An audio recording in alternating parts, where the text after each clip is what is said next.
I am weeks away from buying a house in Wales.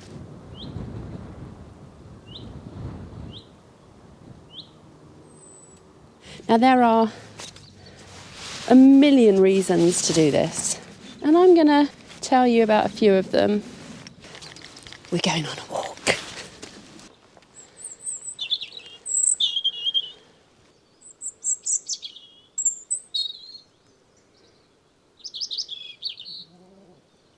Moving to Wales means that everything that I desire, everything that I want, is on my doorstep. Literally, the Brecon Beacons will be on my doorstep. I'm so excited.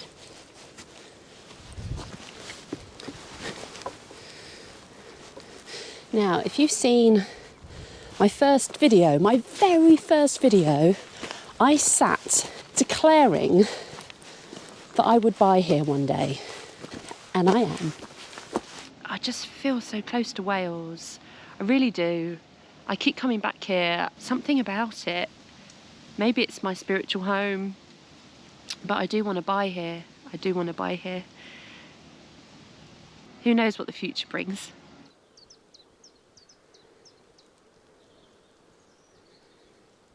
Another reason why I'm buying a house in Wales is because I turn 50 years old in 2 months' time, and I do not own a house or a flat, any kind of property, and I never have. Now, I've spent a lot of my life not growing up very quickly, just taking life as it comes. And gradually and slowly, I've managed to get out of debt, get some savings in the bank, and at this close to 50, I can finally afford to buy a house. It's not like I've not really felt the desire to buy somewhere. Just always found it a little bit disappointing, because when you live in London, even when you have a good job, what you can afford is just tiny. And that depresses me, because I like to be surrounded by space. I feel claustrophobic otherwise. Every time I looked at what I could afford, sort of outskirts of London, I just found them to be depressing little boxes. And that's not what I wanted. This looks quite nice. Let's go over here. Is this a good place to heat up soup? Maybe. Is this a table? Why not? And I'll take my coat off too, because I'm too hot. So yeah, little boxes. I didn't want one of those. In my dreams, the house had something, and it was a heart, and it was my heart. But whenever I looked at places, I just didn't feel it. And so I knew that I wanted to live around Wales. And so I started looking, and it was the first house that I saw. It's 150 years old. And I've even looked at the UK census to see who lived there years and years and years ago. Elizabeth Jones, I think, and Esther Jones. But EJ, I'm an EJ, that's my initials. I know I'm reading into things, but the house just spoke to me, and I really wanted it. And it's got a couple of fireplaces, and it's got wooden floors, and it still has the same shape as it did when it was built. And lucky for me, it was 5 times cheaper than the equivalent in London, which is a 3-hour car journey away. Right, how are we going to do this? How are we going to do this? I am based in London for 2 days a week. The rest of the week I am work from home. It's all right, actually. So there you go. I've gone 10-minute walk from the tent, and I've got a mossy table. I'm being serenaded by birds. and I get to have a Heinz spring vegetable soup. So it's not just for practical reasons, obviously. I've always felt drawn to Wales. I mean, like I said, that first video I said that I'd live here, that I felt a connection. But, I mean, the house spoke to me. I know, so many of you would just be like, oh, for God's sake, weirdo. But people do say, you know, when you meet your house, you know it, and I knew it. But the non-practical reasons, Wales is just, it feels like a place, a country that just has huge expanses of wild nature. I'm here, there's birds, there's the trickling sound of a little waterfall, there's a forest in front of me with loads of random Christmas trees. And I can cook this soup on a mossy little log and just remember that I am part of nature and not separate from it. I know I've said that before, but at the risk of repeating myself and proving that I mean what I say. So the other reason is community. Because I live a jolly old life in London. I've got a lovely network of friends and family. There's always something to do. But there's also a big part of me that isn't being serviced. It's not being serviced. Don't go rude with that. I love the outdoors. And I want to meet more people who like the outdoors. It's pretty hot already. Yeah, to meet other people who are batshit crazy like me. And living near a national park, there's loads of outdoor adventure places. I'm staying at an outdoor adventure place here. If I can't find my people, my life is missing people who inspire this part of me. And I get it from watching videos, I get it from watching YouTube. I love a bit of YouTube. I'm sure you do, because you're watching YouTube right now. But I want to talk to people about my camping equipment and I don't know, and it to be a two-way conversation. So that's why I'm moving to Wales, along with lots of other reasons.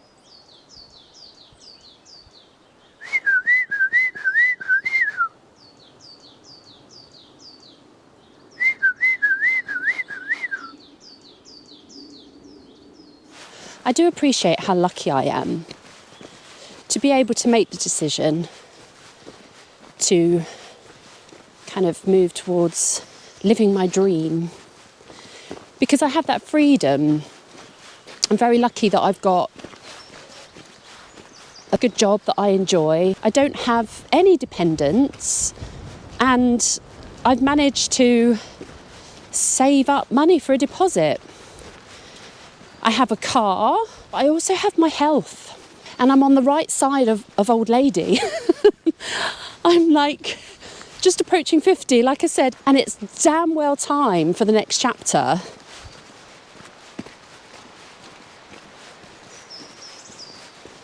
To be able to just go for a walk with visitors, have people like friends and family, you're all saying that you're going to come and visit. Oh, I can't wait to come and visit, and I'll come and help you paint that house.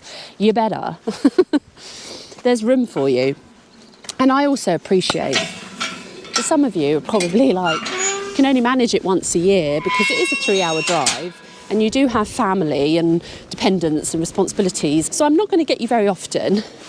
But when I get you, there is so much to explore that you're going to love it.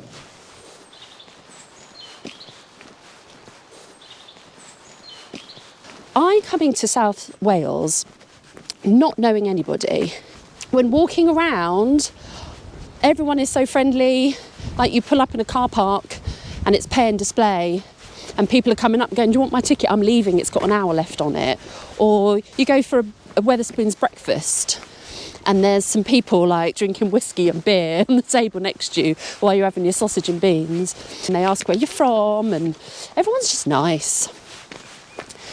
And I don't get that in London. I speak to people all the time, but unless I'm speaking to them for like a professional reason, or like, you know, I know them, they're friends or family or neighbours, you don't tend to talk to people. Like it's lovely when you end up having a random conversation with someone on the tube or something, but it's very rare. But also, I don't want to talk to anybody while I'm in London. I've got things to do, people to see, I've got my head down. It's just not the culture. But when I'm out here, I want to talk to everybody.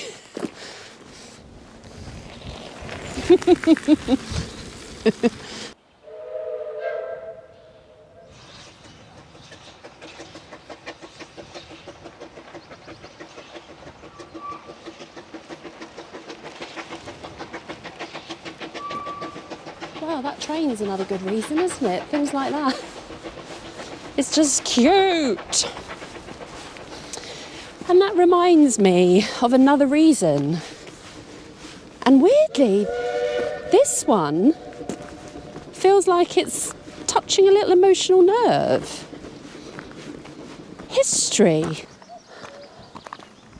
Can you hear that cuckoo? That's another good reason, isn't it? South Wales knows exactly who it is, and it's so proud of its history. Its history in the Industrial Revolution, like its history of hard working, like really, I don't know, just gritty history. And I feel that in the house.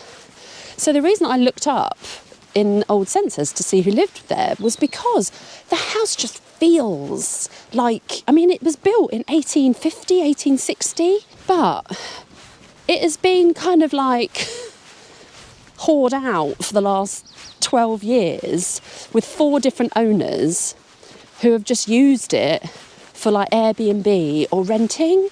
And I want to love it. I want to go in there and open up the fireplaces. I want to just stain the floors, and I want to breathe some love and life into the house and just get a sense of the history of it.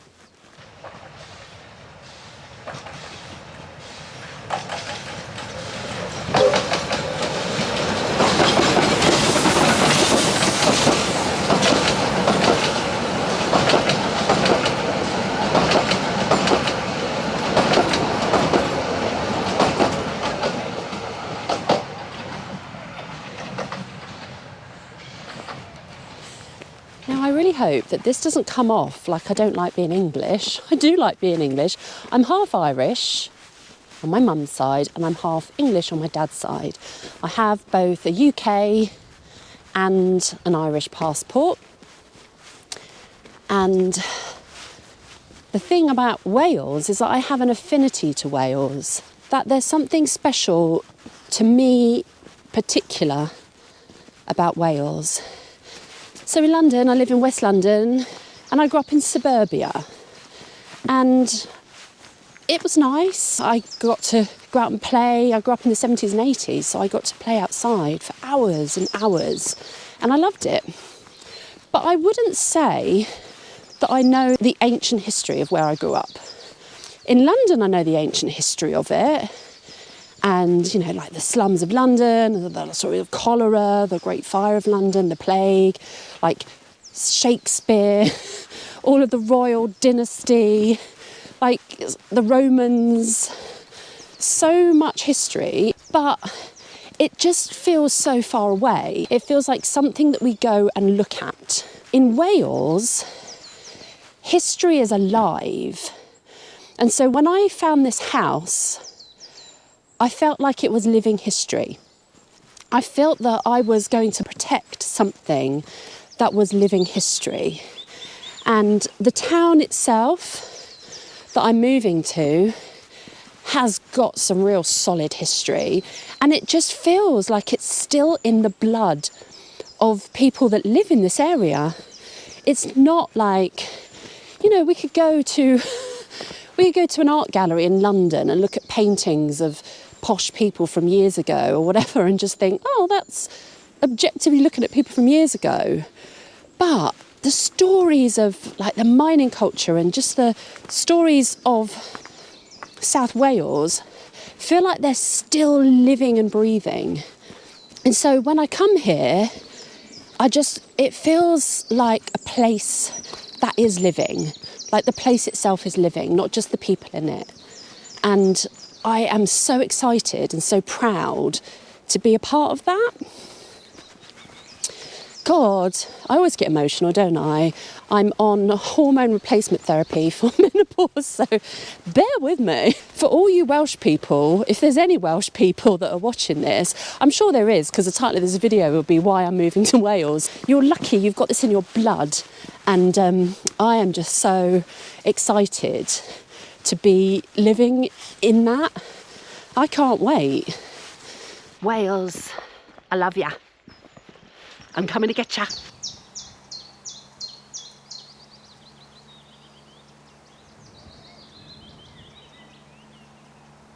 This Easter weekend, the Easter egg that I chose, let's see if you can guess.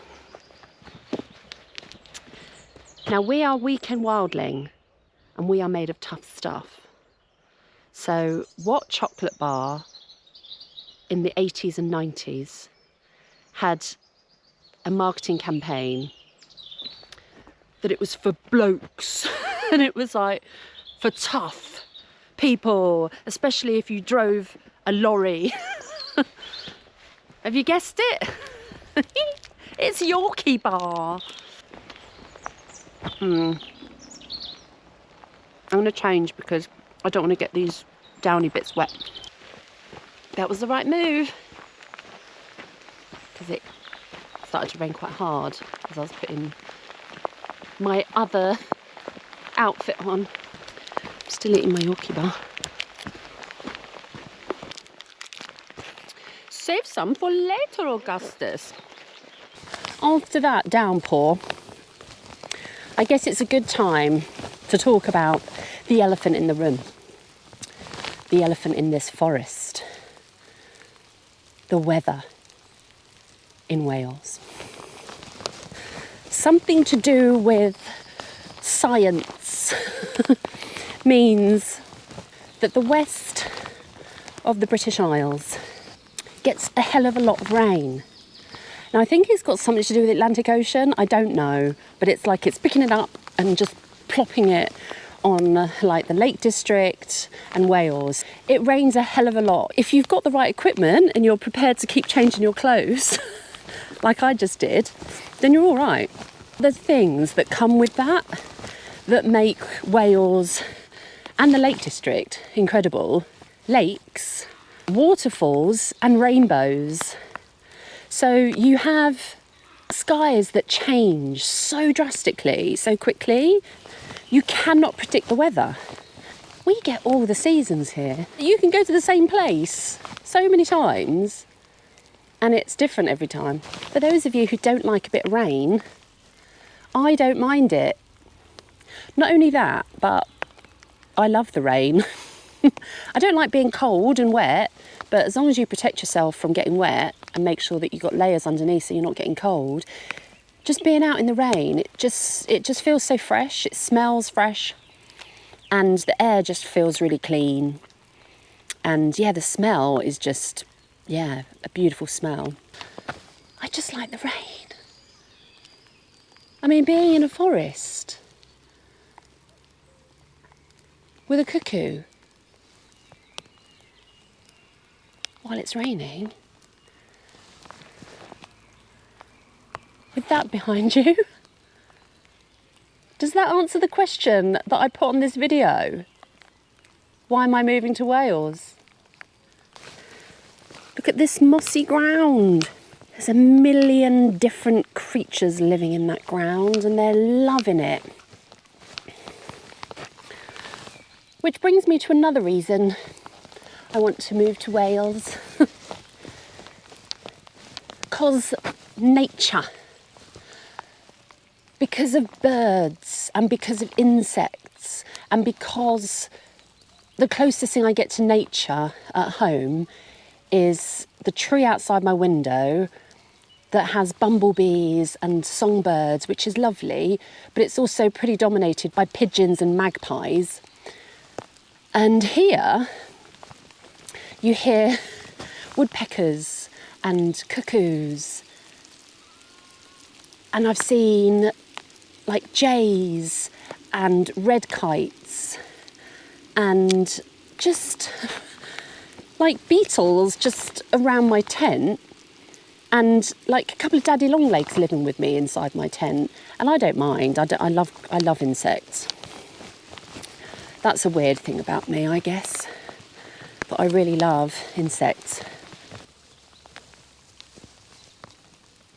I mean, hello.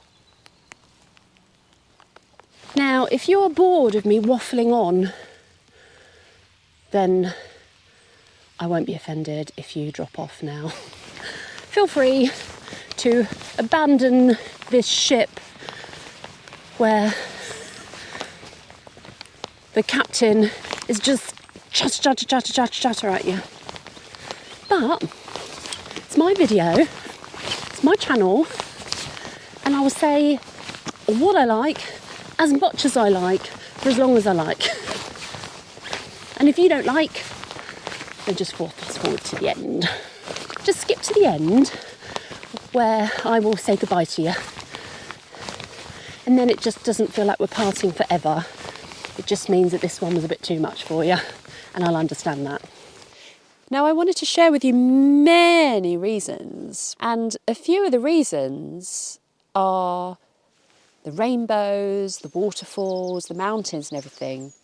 But I know that some of you watching quite like a fact. And so I've looked up some facts to kind of qualify what I'm going to say. So there are over 600 mountains in Wales. 15 are classed as major, and they are over 3,000 foot. And all 15 of those are in Snowdonia. And that includes Snowdon, which is the highest mountain in Wales. So none of the major high mountains are in the south of Wales, so Brecon Beacons, which is my neighbourhood. But the highest peak in the Brecon Beacons is what you can see behind me there. So you can see two mountains just next to each other. The one on the right is Penifan, and that's very famous in this region. It is the highest mountain in the Brecon Beacons. And then just beside it there, you have Corndu. So Corndu is, I think it's only like 73 foot smaller than Penifan. But Penifan doesn't quite reach the 3,000. I did write it down. So it's just short. It's 2,907 feet tall. So it's not one of the 15 that are 3,000 above in Snowdonia, but it's close. And I love mountain climbing, but I am not the biggest mountain climber in the world. I am new to it, and I just think having just modest-sized mountains in my neighbourhood is enough for me.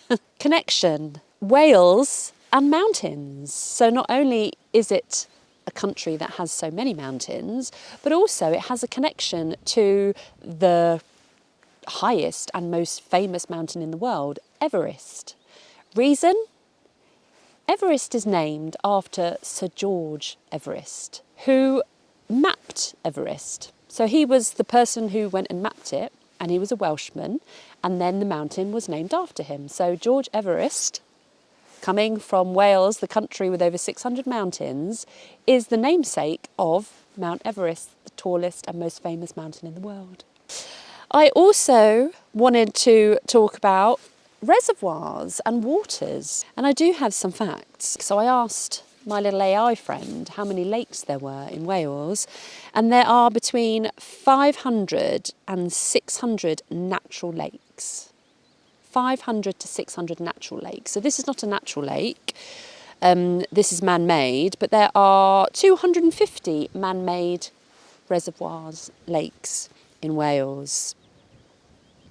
So 500 to 600 lakes. That's named lakes. Natural named lakes. And then I know that it's famous for waterfalls, and I would say I moved to Wales because there's so many waterfalls. But I asked my friend AI how many waterfalls there are. There are over 300 named waterfalls in Wales. There's over 300 named waterfalls. There's loads more waterfalls than that. You go past lots of little trickling bits of water everywhere, but actual named waterfalls is 300. And then the Brecon Beacons, there's an area in Brecon Beacons, it's called the Waterfall Country. It's Waterfall Country because there's a walk around here that's called the Four Falls Walk, and you see 4 amazing waterfalls. I've not done that one yet, but I intend to. So if you're watching an outdoor video like this, then you must be like me, and I think we're the lucky ones. I think that we're lucky because we still have a primitive connection to the living and breathing world around us. You know, this world that exists outside of the sanitised world, the world of concrete and technology and memory foam mattresses and giant sofas. That's the world of, like, comfort. And I don't think that happiness is comfort. I think comfort is a place where, or a time, or a moment, or a situation where nothing is irritating you. But it's not joyous, it's just nice. Happiness to me is feeling everything, whether good or bad. Because every now and then, that feeling is joy. Utter, teary-eyed joy. And the few times I've come to visit the area and I walk around and I just feel like I'm where I'm meant to be, you know. So this is teary-eyed joy. I'm getting everything I want and I'm making the move myself to get everything I want. And it doesn't sacrifice everything I have. And that's the good part of it. I want to build community. I want to meet some more like outdoors enthusiasts and find the people that feed that part of me. I hope that this video has communicated everything that I wanted to communicate. I wanted to share it because it's such a powerful feeling for me. It's such a powerful moment in my life. And if it can validate the feelings of someone who's doing it too, or inspire anyone who's thinking about doing it, I don't know, it just felt like one of the times in my life where I really have something that I want to say. And I can't wait to be part of this beautiful country. Yeah, if you love Wales, comment. Stick the Welsh flag emoji in your comment. I know I've been using that emoji a lot recently. I'm editing and posting this video in November of 2025. I've been in the house for over 3 months. I've also done a couple of wild camps. So I've got the capacity now to do many more videos. If you want to join me, please do. Until next time. Save some for later, Augustus.